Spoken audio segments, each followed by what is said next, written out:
ज्या सामासिक शब्दामध्ये दोन्ही पदांना महत्व नसून त्यामुळे तिसऱ्याच गोष्टीचा बोध होतो असा समास कोणता? तर मित्रांनो त्याला बहुव्रीही समास म्हणतात. काय म्हणतात? बहुव्रीही समास. तुम्हाला सांगतो काय असते तिकडे बघा. ज्या समासातील पहिलं पद प्रधान असते, प्रधान म्हणजे प्लस आणि मायनस म्हणजे गौण, ज्या समासातील पहिलं पद प्रधान असते त्या समासाला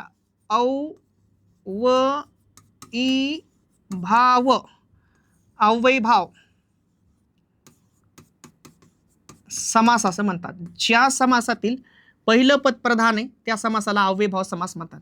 ज्या समासातील दुसरं पद प्रधान आहे त्याला तत्पुरुष समास असं म्हणतात. ज्या समासातील दोन्ही पद प्रधान आहेत त्याला द्वंद्व समास म्हणतात. काय म्हणतात? द्वंद्व समास. ज्या समासातील दोन्ही पद गौण आहेत त्या समासाला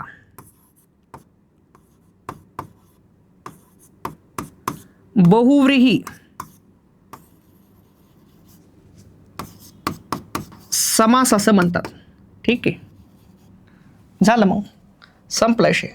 ज्या समासातील पहिलं पद प्रधान आहे त्या समासाला अव्ययीभाव समास म्हणतात. ज्या समासातील दुसरं पद प्रधान आहे त्या समासाला तत्पुरुष समास म्हणतात. ज्या समासातील दोन्ही पद प्रधान आहेत त्या समासाला काय म्हणतात? द्वंद्व समास.